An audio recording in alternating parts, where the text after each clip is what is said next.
오늘 우리가 읽은 이 본문 말씀에 보면은 다윗은 하나님의 성전에 올라가면서 그 마음을 표현할 때 지금 젖된 아이가 엄마 품에 안겨 있는 것처럼 고요하고 평온하다, 그렇게 고백을 하고 있습니다.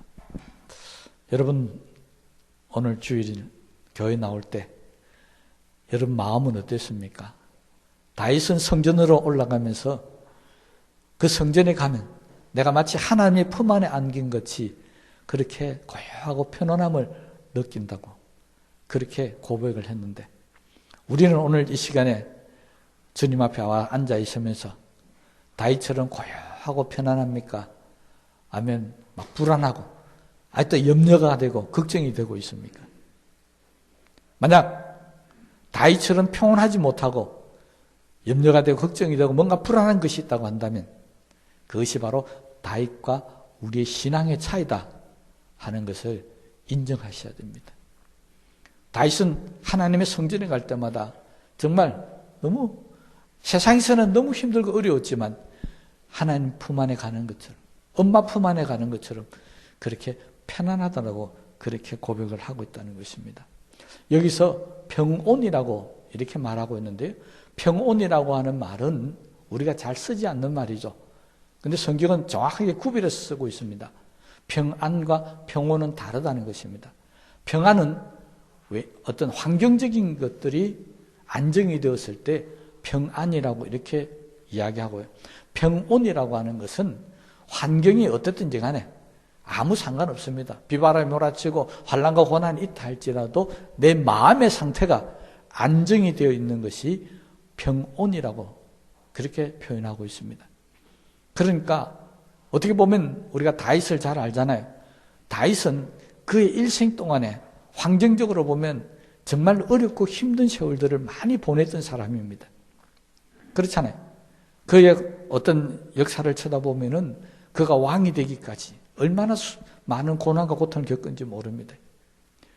다윗은 우리가 흔히 요즘 용어로 말하면 금수저를 물고 난 그런 왕족이나 귀족 출신이 아닙니다. 오히려 흙수저죠. 저기 시골에서 농장에서 양을 치는 그런 사람이 다윗이었습니다. 그런데 이 흙수저인 다윗이 왕이 되기까지 금수저라 가진 사람들이나 아니면 다른 사람들로부터 인정받기까지 얼마나 어렵고 힘든 일들을 겪어가야 됐겠습니까? 더군다나 사울 왕은 무려 10년 동안이나 다윗에게 왕위를 물려주지 않고 아들에게 물려주게 자기 왕조를 지키기 위해서 다윗을 죽이려고 쫓아다녔습니다. 왕이 지금 나를 죽이려고 하는데 마음이 평안할 수 있겠습니까? 그런데도 다윗은 내 마음이 편안하던 것입니다. 이유는 하나 있습니다. 하나님 품 안으로 가면, 하나님 앞에 가면은 설사 누가 나를 죽인다 할지라도 내 마음은 편안하게 되더라는 것입니다. 오늘 이 평안이, 이 평온이 저와 여러분들에게 있게 되시기를 주의 이름으로 축원합니다. 그럼 다윗은 이 어렵고 힘든 상황 가운데서도 어떻게 마음이 편안할 수 있었을까요? 오늘 1절 말씀에 보면 이렇게 고백하고 있습니다. 내가 내 마음이 교만하지 아니하고 내 눈이 오만하지 아니하오며 내가 큰 일과 감당하지 못할 놀라운 일을 하려고 힘쓰지 아니했나이다. 이것이 다윗이 하나님 앞에 갈 때마다 평온했던 이유였습니다. 한마디로 이야기하면 다윗은 하나님 앞에서 교만하려고 하지 않았다는 것입니다. 이것이 다윗이 하나님 앞에 갈 때마다 평온했던 이유였습니다. 성경은 교만이라고 하는 것을 이야기할 때 우리가 남보다 잘난 척한다 그렇게 표현하지 않습니다. 그것은 우리의 표현이고 세상적인 표현이고요. 성경이 말하는 교만은 시편 4절에 이렇게 이야기하고 있습니다. 악인은 그의 교만한 얼굴로 말하기를 여호와께서 이를 감찰하지 아니하신다 하며 그의 모든 사상에 하나님이 없다 하나이다. 악인은, 교만한 자는 딱 두 가지를 보면 안다는 것입니다. 하나님께서 나를 감찰하여 나를 살피고 내가 죄를 짓든지 내가 뭐 선한 일을 하든지 간섭하지 않는다. 이렇게 생각하는 사람은 교만하다는 것입니다. 그리고 그의 모든 사상, 모든 생각에 하나님이 없다는 것입니다. 우리 예수 믿는 사람들은 모든 생각에 다 하나님이 있습니다. 식사를 할 때도 하나님이 계시기 때문에 우리는 식사 기도를 합니다. 어디 출타를 할 때도 하나님이 계시기 때문에 하나님께서 나와 함께 하셔서 돌아오는 그 시간까지 편안하기를 위해서 우리는 기도합니다. 어떤 일을 하든지 간에 예수 믿는 사람들은 하나님이 계시기 때문에 기도하고 하나님 의지해서 일을 시작합니다. 그런데 예수 믿는 사람이 그런 일이 없이 살아간다면 이건 교만하다는 것입니다. 그러니까 성경은 하나님 앞에 우리가 어떤 모습으로 살고 있느냐에 따라서 이 사람이 교만하냐 아니면 겸손하냐는 것을 판단하는데, 하나님과 관계없이 살면 교만한 것이고 날마다 시시때때로 하나님과 함께하면 그 사람이 바로 겸손하다라고 하는 것입니다. 여러분, 우리의 생각 속에 왜 하나님이 없다라고 생각한 줄 아십니까? 선악과를 따먹은 인간의 모습을 우리가 돌이켜보면요, 그때 사탄이 아담에게 이렇게 유혹합니다. 이 선악과를 따먹으면은 내가 하나님처럼 되리라는 것이었습니다. 선악과를 따먹고 난 이후에 사탄이 예언한 대로 인간은 세월이 흘러갈수록 그의 사상과 모든 삶 속에 하나님이 없다라고 말하고 있다는 것입니다. 이건 뭔 말입니까? 하나님처럼 되었다는 것입니다. 자기가 하나님처럼 되다 보니까 하나님을 자기 밑으로 봅니다. 아니, 하나님을 아예 무시해버립니다. 이것처럼 무서운 교만이 어디 있습니까? 예수 믿는 저와 여러분들이 사탄의 유혹을 받으면 그렇게 삽니다. 예수 믿는 사람이 예수 없이 살고 예수 믿는 사람이 하나님 없이 사는 것, 이거 무서운 교만입니다. 예수 믿는 사람이 하나님 말씀 의지하지 않고, 예수 믿는 사람이 하나님 앞에 기도하지 않고, 예수 믿는 사람이 하나님 앞에 예배에 참석하지 않는 것, 이건 사탄이 예언한 대로 자신이 하나님처럼 되었기 때문에 그렇습니다. 이 교만이 저와 여러분들 가운데는 사라져야 합니다. 이 교만 가지고는 절대 하나님 앞에서 편안함을 누릴 수 없습니다. 왜? 하나님께서 그냥 두지 아니하시기 때문에. 그런데 다윗은 하나님 앞에 나올 때마다 날마다 죄인됨을 고백합니다.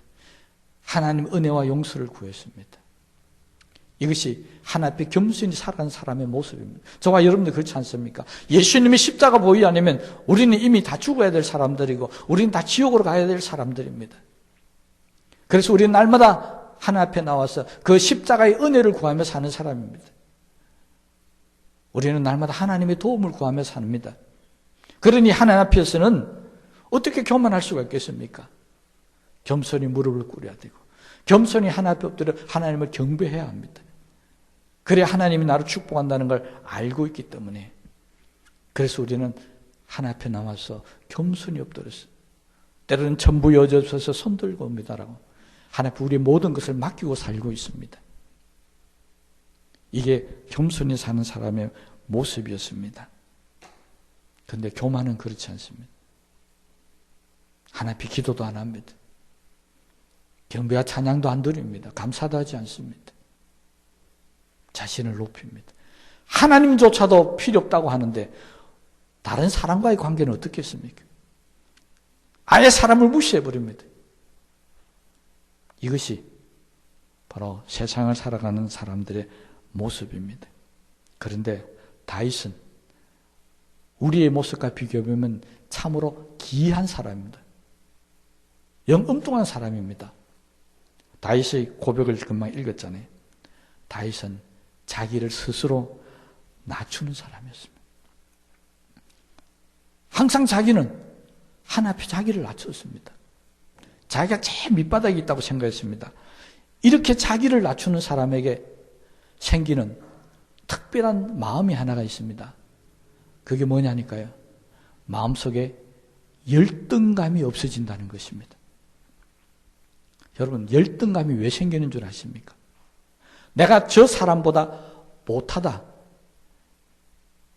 그러면 열등감이 생깁니다. 이 마음은 무슨 말이냐니까 나는 저 사람보다 높아져야 될 사람인데, 나는 저 사람보다 더 잘나야 될 사람인데, 나는 저 사람보다 더 뛰어나야 될 사람인데, 현실은 그렇지 않다는 것입니다. 내가 오히려 저 사람보다 밑에 있고, 내가 오히려 저 사람보다 못난 삶을 살고 있기 때문에, 그래서 우리 마음에 막 열등감이 생기는 것입니다. 지금 내 처지와 내 형편이 내가 생각하는 것보다는 더 낫다는 것입니다. 이러면 열등감이 생깁니다. 그런데 다윗처럼요, 아니다. 내가 제일 낮은 사람이고, 저 사람은 당연히 내보다 더 잘하는 사람이고, 나보다 더 뛰어난 사람이고, 이렇게 하면 열등감이 안 생깁니다. 결국 열등감은 다른 말로 하면 교만의 출발점입니다. 그래서 우리는 항상 내 속에 다른 사람과 비교해서 남들보다 더 높아지려고 하는 이 교만한 마음을 자꾸 낮춰야 합니다. 그러기 위해서 우리가 꼭 알아야 할 것이 있습니다. 하나님은 교만한 자를 물리치십니다. 대신에 하나님께서는 가난한 자도, 연약한 자도, 부족한 자도, 병들어도 못나도 하나님은 그를 부르시고 축복하시고 사랑하셨습니다. 이사야 선지자를 통해서 우리에게 말씀하셨습니다. 너희 돈 없는 자도 없나, 물 없는 자도 없나, 부족하고 연약해도 하나님 앞에 오기만 하면 하나님께서 우리의 낮은 것을 높여주십니다. 우리의 부족함을 채워주십니다. 우리의 병든 것을 고쳐주십니다. 내 못난 것을 잘나게 해주신다는 것입니다. 그러니 다윗은 내가 하는 사람들 앞에서는 이렇게 낮고 보잘것없는 사람이지만 하나님 앞에 가니까 하나님 나를 높여주시니까 그 마음이 얼마나 편안하냐는 것입니다. 여러분, 오늘 하나님 앞에 나오는 사람은 내가 못나도 부족해도 지금 내 모습 그대로, 이 모습 이대로 하나님이 나를 사랑하시고 나를 반겨주시고 품어주신다는 사실을 믿으시기를 바랍니다. 그러면 우리 마음에 무슨 열등감이 생기겠습니까? 그래서 이것을 깨달았던 수많은 우리의 신앙의 선조들은 나의 낮음을 자랑하겠다고 이야기했습니다. 나의 연약함을 자랑하겠다고 이야기했습니다. 왜? 그렇게 해야 하나님이 나와 함께 하시고 나를 축복하는 것을 날마다 경험합니다. 그래서 하나님께서 적은 일이라도 맡겨주시면 감사합니다. 하나님, 부족한 나에게, 아무것도 할 수 없는 나에게 이런 일이라도 맡겨주시니까 얼마나 감사합니까? 그래서 감사하며 삽니다. 교만한 사람은 그렇지 않습니다. 교만한 사람은 작은 일을 맡기면 나 같은 사람에게 어떻게 이 일을 맡겨줄 수 있느냐?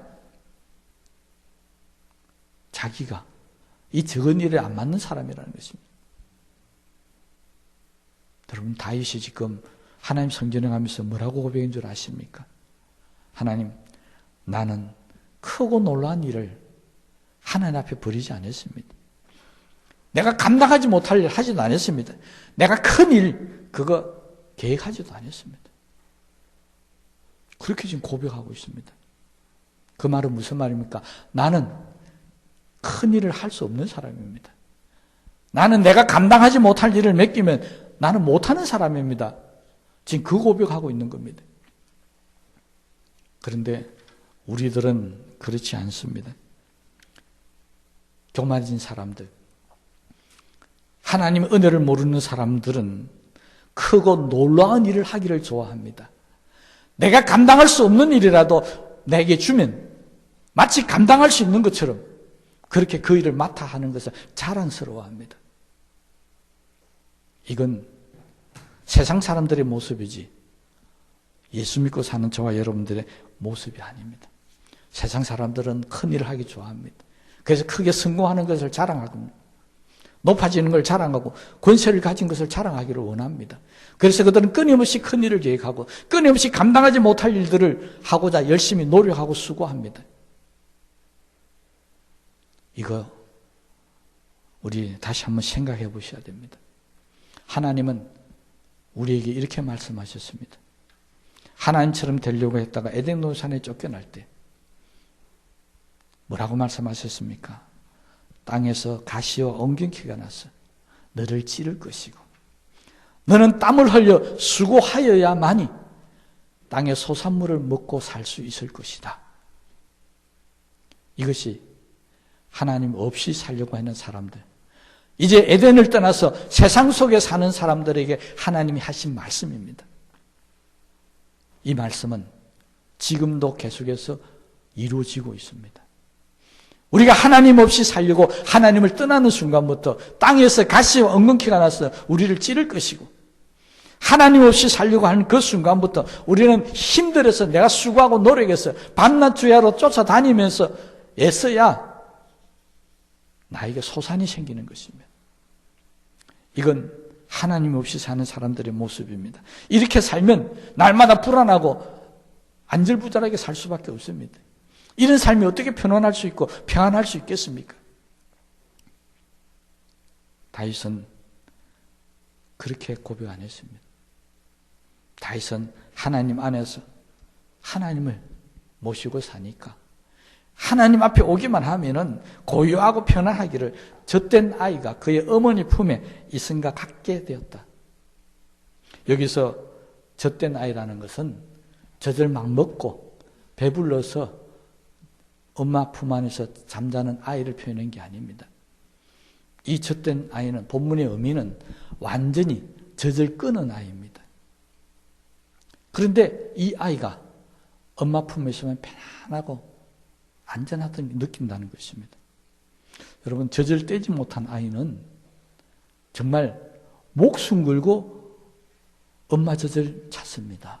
이거는 왜? 엄마 젖을 안 먹으면 죽는다는 걸 알기 때문에 생존의 문제, 결사적으로 달려듭니다. 여기 계시는 우리 아이를 가져본 분 잘 아시죠? 아기들이 얼마나 엄마 젖을 강력하게 빠는지, 그리고 이걸 먹지 말라면 얼마나 악착같이 달라드는지 다 경험해 보셨을 겁니다. 그럼 젖을 떼기 전에 아이는 그렇습니다. 그런데 젖을 뗀 아이는 그렇지 않습니다. 그렇게 엄마 젖을 막 찾지는 않습니다. 그런데 젖을 뗀 아이는요, 엄마 젖을 그렇게 목숨 걸고 달려들지는 않지만은 이미 젖을 빠는 동안에 엄마가 나한테 어떤 존재라는 것을 느끼고 살았기 때문에 젖을 안 먹지만은, 이제는 젖을 뗐지만은 그래도 엄마 품에 안기면 아무 염려 걱정 없이 편하게 잘 수 있더라는 것입니다. 이제는 엄마를 믿는 믿음이 생겼습니다.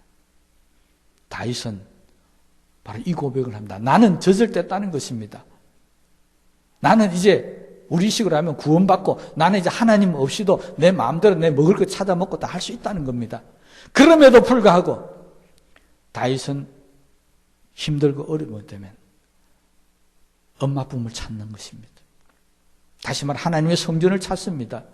거기서 편안함을 느끼면서 안심하게 잠도 잔다는 것입니다. 저는 이 설교를 준비하다가 교회에 와서 편안하게 설교 시간에 잠자는 분들을 이해하게 되었습니다. 얼마나 편안하면 목사가 이렇게 설교하고 떠들어도 저렇게 잘 수 있을까? 이 설교를 준비하면서 비로소 깨닫게 됐습니다. 여러분, 하나님 앞에 나와서 지내는 이 삶이 엄마 품을 같이 편안합니까? 아니, 그 전에 우리가 어릴 때 돌아가서 엄마 품 안에 안겼을 때 나의 마음을 혹시 기억하실 수 있습니까? 엄마 품이 어땠는가? 이제 다 잊어먹고 없죠?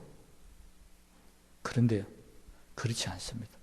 분명히 어제 일도 잊어먹었는데 어릴 때 엄마 품에 있던 그 느낌은 본능적으로 우리가 지니고 있습니다. 이제 우리가 안길 엄마는 이 가운데 어떤 분은 하늘나라 가신 분도 계실 것이고, 예전엔 엄마가 연약해서 내가 엄마 품에 안길 수 없는 분도 있을 겁니다. 그렇지만 우리는 그 어릴 때 엄마 품에 안겼던 그 마음만큼은 잊어버리지 않고 있습니다. 지금 엄마 품에 안길 수 없는 그런 형편에 놓였다 할지라도 하나님을 찾는 저와 여러분에게는 그 엄마 품 대신에 하나님의 품이 있다는 사실을 깨닫게 되게 되시기 바랍니다. 여러분, 하나님 품도 엄마 품 못지않게 우리에게 편안함을 줄 수 있다는 사실을 아시기를 바랍니다. 그래서 우리는 그 하나님 품 안에서 이제 편안하게 살아가야 되지 않겠습니까? 이제는 세상에서는 어떤 어려움과 힘든 일을 겪고 산다 할지라도 적어도 하나님 앞에 나오는 이 순간만큼은 편안하게 살아야 되지 않겠습니까? 편안해져야 되지 않겠습니까? 앞으로 저와 여러분들도 하나님 앞에 나와서 편안하게 되는 이 다윗의 삶이 나타나게 되시기를 주의 이름으로 축복합니다. 그러기 위해서 다윗은 이스라엘 백성들에게 왕으로서 이렇게 외치고 있습니다. 외친다는 것은 왕이 말한다는 것은 그 명령이죠. 3절 말씀에 이스라엘아 지금부터 영원까지 여호와를 바랄지어다. 이는 명령입니다. 하나님 품 안에서 온 이스라엘 백성들이 앞으로도 편안하게 지내려면은 지금부터 영원까지. 이 말은 영원은 뭡니까? 죽어서라도 하나님을 바라보며 살아야 한다는 것입니다. 여러분, 거지 나사로를 기억하시죠? 거지 나사로는 성경이 이렇게 기록하고 있습니다.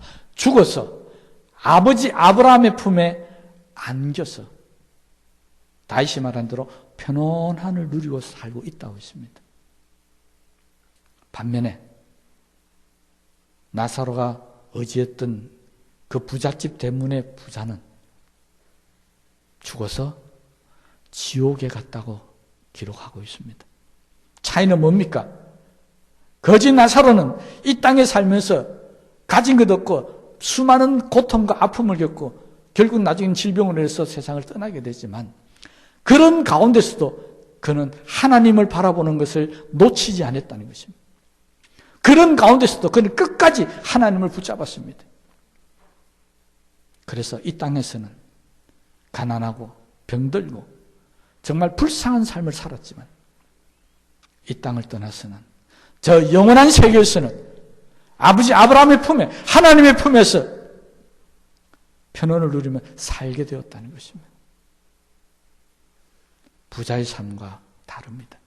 부자는 이 땅을 살아가면서 하나님을 바라보지 않았습니다. 하나님을 봤더라면 자기 대문 앞에 죽어가는 거지를 무시할 수 없습니다. 어떻게든 도와서 병들어 죽지 않도록 만들어 줬어야 됩니다. 성경은 우리에게 분명히 말씀하지 않습니까? 가난한 자를 돌아보라, 가부를 돌아보라, 병든 자, 불쌍한 자를 돌아보라 그랬습니다. 하나님을 바라보는 자는 그렇게 살아야 합니다. 그런데 이 부자는 그렇지 않았습니다.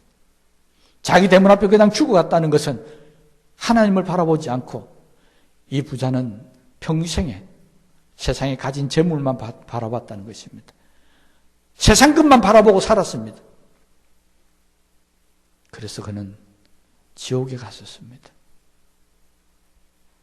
여러분, 이 부자는 지금은 편안한지 모르지만 영혼은 고통스러운 것이죠. 우리 다윗을 통해서 하나님을 바라보면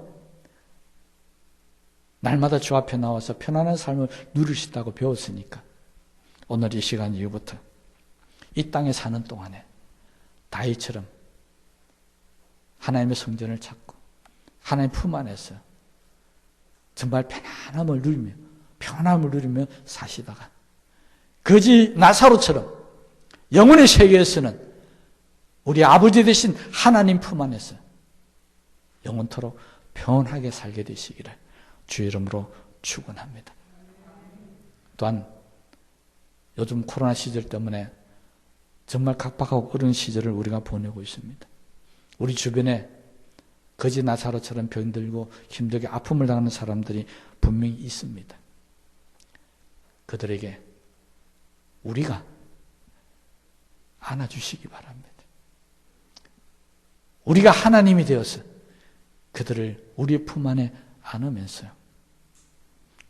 당신도 안아줄 사람이 있다는 것, 당신도 안길 사람이 있다는 것, 그게 바로 복음을 전하는 길인 줄로 믿습니다. 세상에 이 고통 다음에 살아가는 사람들에게는 안길 품이 없습니다. 안길 엄마 품도 없고 안길 하나님의 품도 없습니다. 그러니 우리가 저들을 품지 않으면 이 세상은 계속해서 평온할 수가 없습니다.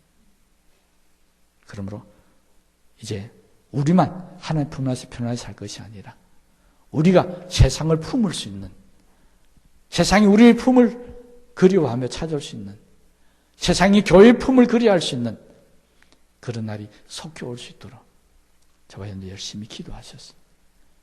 이 땅에서 고통당하고 아픔 당하는 사람들도 하나님 품 안에서 편안케 되기를 위해서 열심히 기도하시고 믿음으로 사시면서 하나님 복도 많이 받으셨습니다. 저들에게 하나님의 품이 되어 주시기 주님의 이름으로 부탁을 드립니다. 말씀을 생각하시면서 기도하시겠습니다.